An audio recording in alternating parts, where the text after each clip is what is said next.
विचार करत होते या मथुरेमध्ये मी किती भाग्यवान असेल जेणेकरून मला भगवान कृष्णाचं दर्शन होणार. कुणाचं दर्शन? देवाचं. ठीक आहे, इथं आल्याच्या नंतर कोण कुणाला मारेल हे ठरवलं, पण मी भाग्यवान. रात्रभर अक्रूरजी महाराजांना डोळा लागला नाहीये. कुणाला भेटायचं? जगाच्या मालकाला, देवाला. ब्रह्ममुहूर्तावर अक्रूरजी महाराज उठले, स्नान संध्याची कर्म आटोपली आणि अक्रूरजी महाराज भोजराज कंसाच्या दरबारामध्ये आले. महाराज, कंस धावत आला. कंसानं आपला सोन्याचा रथ कृष्ण बलरामाला आणण्यासाठी अक्रूरजी महाराजांच्या स्वाधीन केलं. राजाचा रथ आहे, सोन्याचा रथ आहे. त्या रथावर कंसाशिवाय कोणीही बसू शकत नव्हतं. त्याच रथामध्ये वसुदेव देवकीची मिरवणूक निघाली होती आणि आज त्याच रथाला प्रणाम करून अक्रूरजी महाराज रथावर स्वार झाले. कुणाला आणायला? देवाला. ऐका ना दादा, अक्रूरजी महाराज मनामध्ये विचार करतात, कृष्ण मला विचारेल का? माझ्याशी बोलाल का? तो दिसाय कसा असेल? बलराम कसा दिसत असेल? नंद बाबा परिचयाचे होते. आणि मग अक्रूरजी महाराजांचा रथ मनोवेगानं मथुरेकडनं गोकुळाकडे निघाला आणि मोठ्या आनंदानं अक्रूरजी महाराज रथ घेऊन संध्याकाळच्या वेळी गोरज मुहूर्तावर मथुरेमध्ये येऊन दाखल झाले. आपल्या गोकुळच्या वृक्षभूमीमध्ये शिवावर रथ आला आणि रथ आल्याबरोबर अक्रूरजी महाराजांनी रथाला थांबवलं. गायी घराकडे गेलेल्या होत्या. गायींच्या पायानं उडालेली धूळ आकाशामध्ये सोनेरी किरणामध्ये चमचम चमकत होती. आणि मग अक्रूरजी महाराजांनी रथावरनं खाली उडी टाकली आणि एका गायीच्या खुरामधली माती उचलली आणि आपल्या कपाळाला लावली. का? की या भूमीचं काय पुण्य असेल, या भूमीला माझ्या भगवंताचे पाय लागले. पाय गायीच्या पाठीमाग गायीच्या खुराच्या काही अंतरावर सुंदर असे अनवाणी पायानं चाललेले पावलाचे ठसे होते. ते अक्रूरजी महाराजांनी ओळखले, हे पावलाचे ठसे माझ्या भगवंताचे आहेत. 70 वर्ष वय आहे आणि या वयोवृद्ध माणसानं त्या पावलाच्या ठशातली माती उचलली आणि आपल्या कपाळाला लावली. आणि या भूमीचं काय पुण्य असेल, माझ्या भगवंताचे कोमल चरण या भूमीला प्राप्त झाले. म्हणून तो महात्मा त्या ब्रज भूमीमध्ये गडबडा लोळू लागला. आजही आपण दिंडी सोहळ्यामध्ये गेलो ना, माऊलींच्या घोड्याचं रिंगण ज्या ठिकाणी होतं ना, त्या ठिकाणची माती आपण काय करतो? कपाळाला लावतो. का? कारण भगवंताच्या चरणाचा स्पर्श त्या भूमीला झालेला आहे. बऱ्याच जणांनी तो प्रसंग पाहिला असेल. वाकरीचा रिंगण सोहळा. एका मुक्या जनावराला एवढ्या गर्दीतून कसं चालायचं हे कोण शिकवतं? डोळ्याचं पात लावू देत नाही एवढा त्या घोड्याचा वेग असतो. पण कुणाला साधा धक्का लागत नाहीये, धक्का लागत नाहीये. मध्ये तेवढीच लोक, बाहेरून तेवढेच, बघाल तिकडं माणसंच माणसं असतात. पण ते मनोवेगानं घोडा धावतो आणि त्याच माऊलींच्या घोड्याच्या पावलाच्या ठशातली आपण माती आपल्या कपाळाला लावतो. तसं या भूमीचं काय पुण्य असेल, माझ्या भगवंताच्या स्पर्शानं ही भूमी पुनीत झाली, पावन झाली, म्हणून तो अक्रूर गडबडा गडबडा गडबडा त्या भूमीमध्ये लोडू लागला. नवे नवे सगळी माती आपल्या अंगाला तो भासू लागला. संध्याकाळच्या वेळी रथ अक्रूरजी महाराजांच्या राजमहालाच्या समोर येऊन उभारला.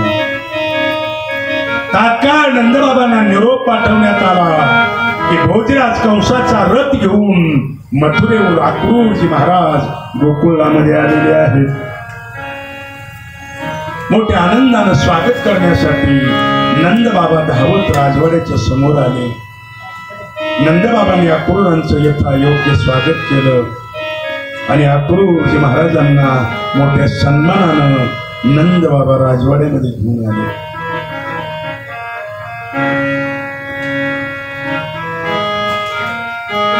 नंदबाबांनी अक्रूरजी महाराजांना उच्च आसनावर विराजमान केलं. अक्रूरजी महाराजांना येण्याचं प्रयोजन विचारलं. अक्रूरजी महाराजांनी सांगितलं, नंदा, भोजराज कंसाचा निरोप घेऊन आलेलो आहे आणि भोजराज कंसानं धनुष्य यागाचं आयोजन केलं आणि याचं निमंत्रण बलराम कृष्णाने तुम्हाला आणलेलं आहे. आणि खास करून कृष्ण बलरामासाठी भोजराज कंसानं सोन्याचा रथ पाठवला. नंद बाबा भोजराज कंसाचे मांडलिक राजे होते. नंद बाबांना आनंद वाटला की आपल्याला भोजराज कंसाचं निमंत्रण आलेलं आहे. पण हे निमंत्रण का आलं, कशासाठी आलं याचं काहीच माहिती नव्हतं. आनंद वाटला. आणि मग अक्रूरांनी विचारलं, नंदा, कृष्ण आणि बलराम दिसत नाहीये.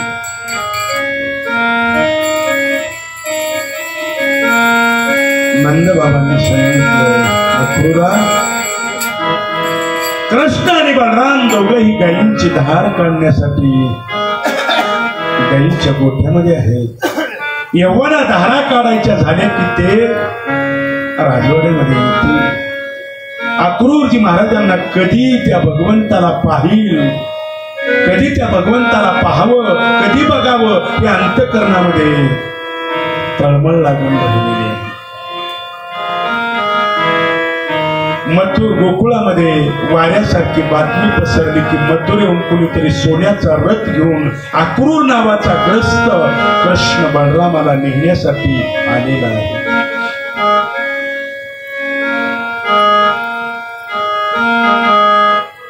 इकडे कृष्ण बलराम गायीच्या धारा काढण्यासाठी गायीच्या गोठ्यामध्ये आले.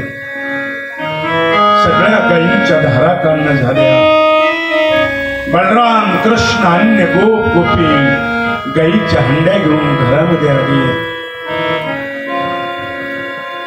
यशोदेनं भगवान कृष्ण बलरामाला हात पाय धुवून यायला सांगितलं. पुनश्च नवीन पितांबर भगवान कृष्ण बलरामाला परिधान करण्यासाठी दिला. आणि यशोदेनं मोठ्या आनंदानं, मोठ्या प्रेमानं दोन्ही लेकरांना आपल्या जवळ बोलवलं, जवळ. आणि यशोदा सांगू लागली, जा, कुणीतरी अक्रूर नावाचे सद्ग्रस्त मथुरेवरून भेटायला आलेले आहेत. तुम्ही त्यांचं काय करा, दर्शन घ्या. आईचा संस्कार असतो. मथुरेवरून अक्रूर आले, हे भगवान कृष्णाच्या शब्द कानावर पडले. भगवंताचं हृदय भरून आलं. आजपर्यंत मला मथुरेहून फक्त आणि फक्त मारायला माणसं आली, पण आज कोणीतरी नेण्यासाठी रथ घेऊन आला. भगवंताला जन्म दिलेल्या आईवडिलांच्या आठवणी. किती वर्षानंतर? 14 वर्ष. देवाला अजून एक दिवशी आठवण आलती. कुणाची? आपल्या जन्म दिलेल्या मायबापाची. कधी आठवण आलती? ज्या दिवशी भगवंतानं सगळ्यांना शिदोऱ्या आणायला लावल्या होत्या ना, त्या दिवशी एक गवळ्याचा मुलगा रडत होता. सगळ्या मुलांनी आपापल्या शिदोऱ्या सोडल्या होत्या आणि भगवंताकडे त्या शिदोऱ्या सुपूर्त केल्या होत्या. पण एक सवंगडी मात्र एका कडेला बसून, झाडाच्या बुंद्याच्या आड बसून रडत होता. भगवान कृष्णाचं लक्ष त्या लेकराकडे गेलं आणि भगवंतानं त्या लेकराला जवळ बोलवलं आणि विचारलं, का रडतो रे? शिदोरी नाही का आणली तू? भगवंतानं जोरात विचारलं, रागावून विचारलं. त्यावेळेस त्या मुलानं सांगितलं, कृष्णा, शिदोरी घेऊन कुठून उडे सांग ना. कृष्णाने विचारलं, का शिदोरी आणली नाहीस? त्या मुलानं सांगितलं, कृष्णा, या जगात माझं कोणीच नाही रे. जन्म दिलेले मायबाप लहानपणीच वारले आणि मी दुसऱ्याच्या घरी राहून गाई राखायचं काम करतो. कृष्ण, मला कोण खायला देईल सांग ना. भगवान कृष्ण परमात्म्याने त्या लेकराला जवळ घेतलं आणि कृष्ण भगवान परमात्मा त्या लेकरासाठी रडू लागला.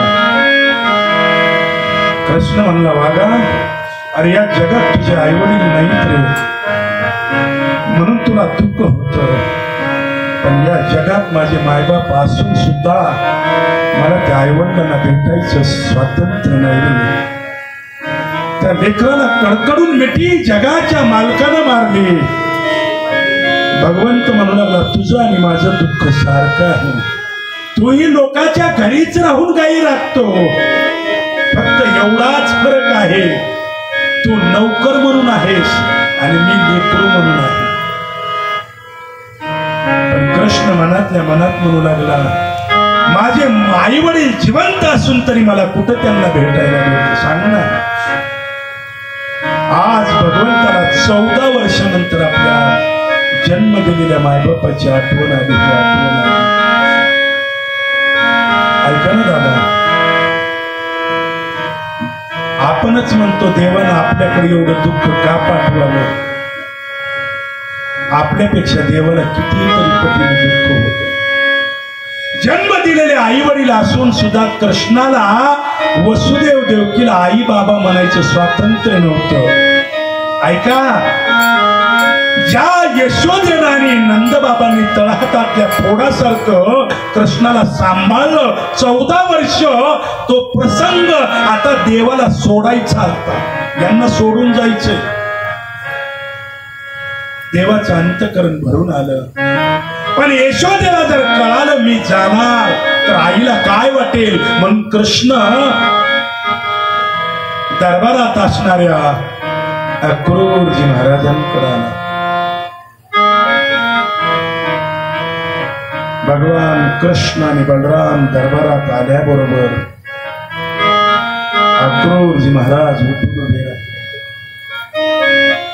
हात जोडले. हात जोडल्याबरोबर कृष्णाच्या मुखातून शब्द, काका तुम्ही काय करताय? आणि जगाचा मालक अक्रूरजी महाराजांच्या पायावर नतमस्तक झाला. अक्रूरजी महाराजांचं हृदय भरून आलं. काका, हा शब्द ऐकण्यासाठी अक्रूरजी महाराजांचे कान आतुर झाले होते. हे शब्द अक्रूरजी महाराजांच्या कानावर पडले. हृदय गलबलून आलं आणि डोळ्यातून आनंद अश्रू अक्रूरजी महाराजांच्या. काय पुण्य असेल माझं, काय भाग्य असेल, जगाचा मालक मला काका म्हणतोय. काका,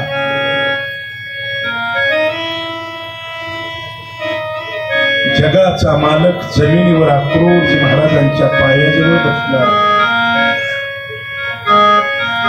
देवाचं हृदय भरून आलं होतं. पण नंद अन्य गोपानी जर कृष्ण रडलेला पाहिला तर या ठिकाणी काहीतरी अधर्म घडेल, काहीतरी अनर्थ घडेल.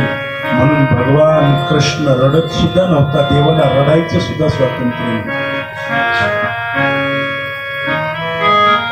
ऐका ना दादा, महिला मंडळ पटकन रडन मोकळं होते, पण पुरुषाला रडायचं सुद्धा स्वातंत्र्य जगामध्ये नाही.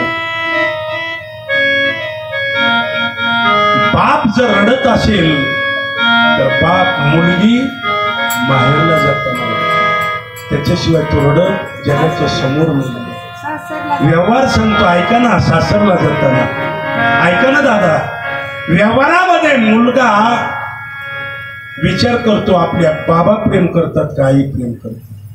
कोण प्रेम करते सगळ्यात जास्त? लबड नाही बोलायचं. आई प्रेम करते का वडील प्रेम करतात? सांगा. आपल्याला उसणं आणायचं नाही, जे आहे तेच सांगायचं. आईपेक्षा वडील जास्त प्रेम. ऐका ना दादा, आईही प्रेम करते, वडीलच प्रेम करतात असं नाही, आईही करते. पण आईच्या प्रेमाला मर्यादा आहे. बापाचं प्रेम हे अमर्याद असतं. आई प्रेम दाखवते, बाप प्रेम कधीच दाखवत नाही. जो स्वतःच्या इच्छा आकांक्षा कधीच धुळीला मिळवतो ना आणि आपल्या अखंड कुटुंबासाठी धडपड करतो ना, त्याला बाप म्हणतात. आई घराची भिंत आहे, पण त्या घराचा छत हा बाप आहे. भिंती असून उपयोग नाही, छत असावा लागतो. म्हणून धर्म असा सांगतो, जोपर्यंत आपल्या दारात आपल्या बापाचा बूट आहे ना, तोपर्यंत त्या घराकडे कुणाचीही वाकड्या नजरेनं पाहण्याची हिंमत होत नसते. पण ज्या दिवशी तो बूट आपल्या दारातून निघून जाईल ना, त्या दिवशी जग आपली परीक्षा घ्यायला मागं मोहर पाहत नाही. जगाचा मालक रडायचं स्वातंत्र्य नव्हतं. अक्रूरजी महाराजांच्या डोळ्यात आनंद अश्रू होते. अक्रूरजी महाराजांना भगवंतानं विचारलं, काका त्या निर्दयी कंसाच्या राज्यामध्ये तुम्ही सुखी आणि समाधानी आहात का?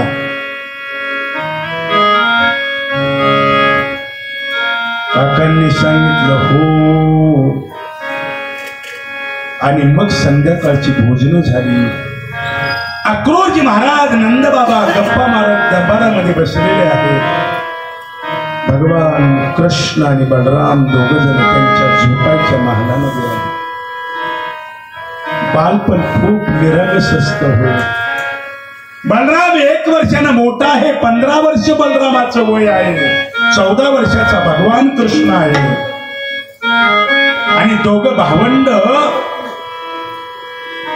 एकूण-एकाला बिलगून झोपलेले आहेत.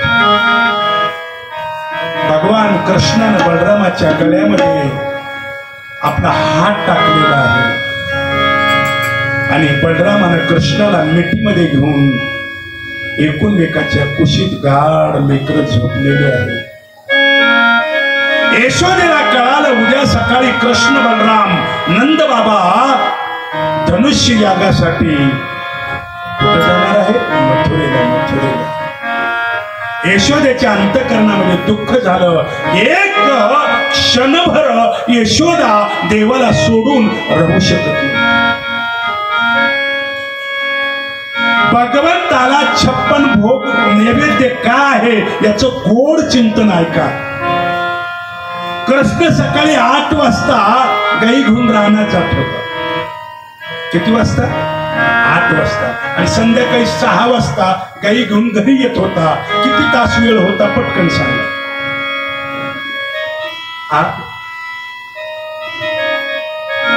बोला ना, किती तास वेळ होत होता? सकाळी 8 ते संध्याकाळी 6. किती तासाचा कालावधी होता? 10 तासाचा. सकाळी 8 ते रात्रीची 8. हे किती तास झाले? 12 तास झाले, बरोबर? 12 तास. आणि या 12 तासामध्ये यशोदा भगवंताला प्रत्येक तासानं देवाला जेवायला डबा पाठवायचा आणि तिकडून समाचार घेऊन यायचे, कृष्ण काय करतोय, कृष्ण काय करतोय. तासाला यशोदा भगवान कृष्णाचा निरोप घ्यायचा 10 तासामध्ये. आणि 10 तासामध्ये देवाला काहीतरी खायला पाठवायचं यशोदेने. आणि आता देव कुठं जाणार आहे? कुठं जाणार आहे? व्यवहार सांगतो ना, तुमचाच मुलगा जर कधी तुम्हाला सोडून कुठे नसेल गेला आणि जर त्याला शिक्षणाच्या निमित्तानं बाहेर गावला जायची वेळ आणि हॉस्टेलवर जर जायची वेळ आली तर त्या रात्री तुमची अवस्था काय होत असेल? पटकन मनात विचार करा. तुम्ही रात्रभर झोपता? कधी न लेकरू सोडून गेलेलं, कधी न सोडून गेलेला भगवान कृष्ण सोडून जाणार होते. ते यशोदेची माया.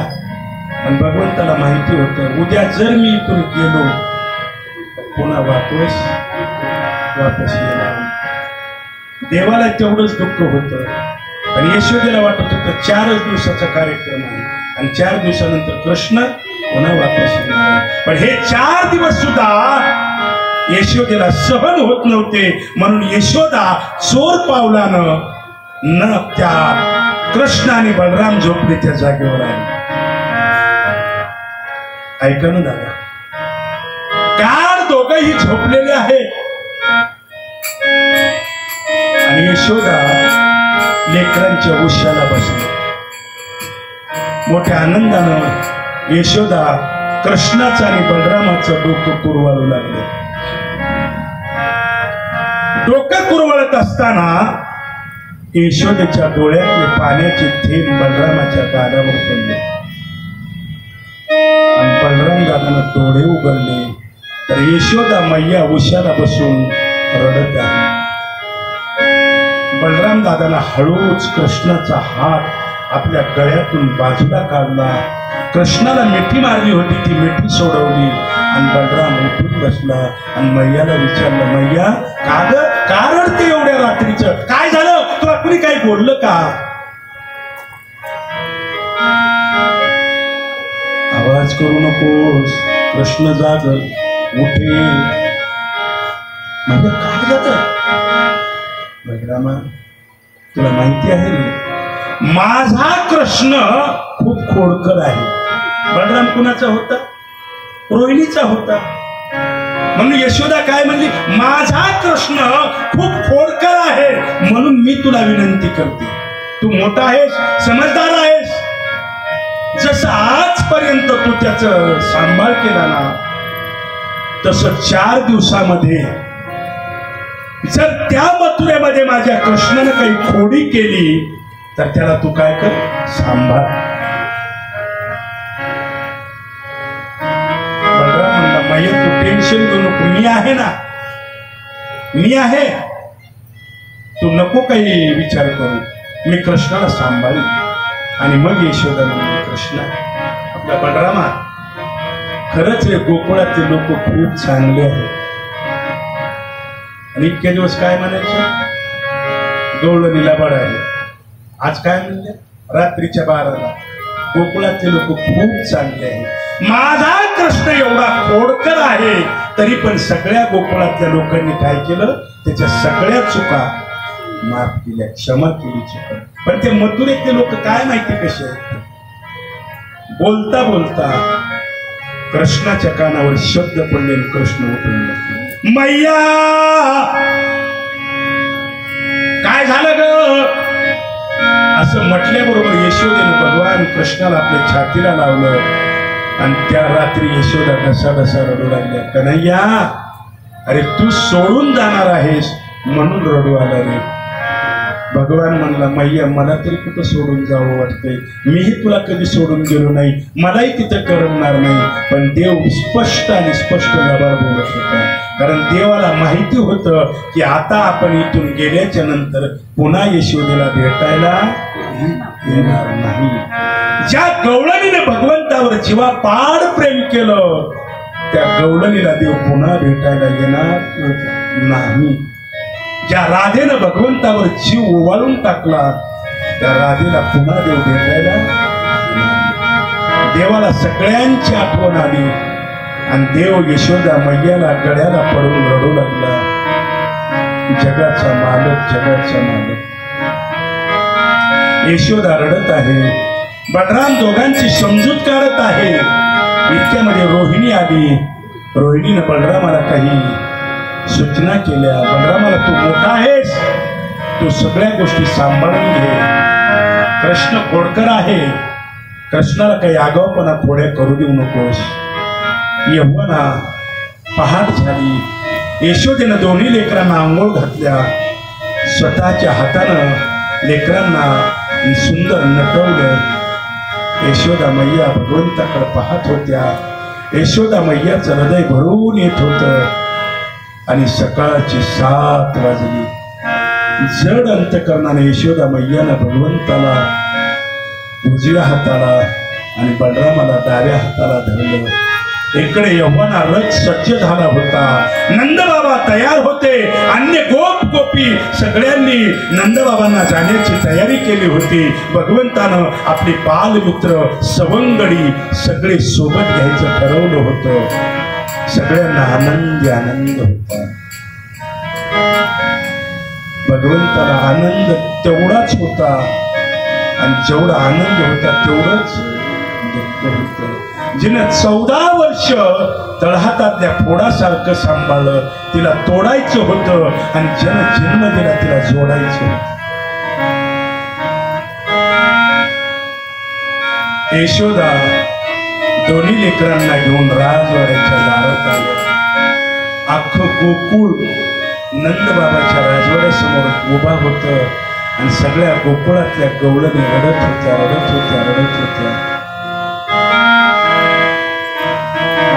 आणि रडता गवळणीने विचारलं,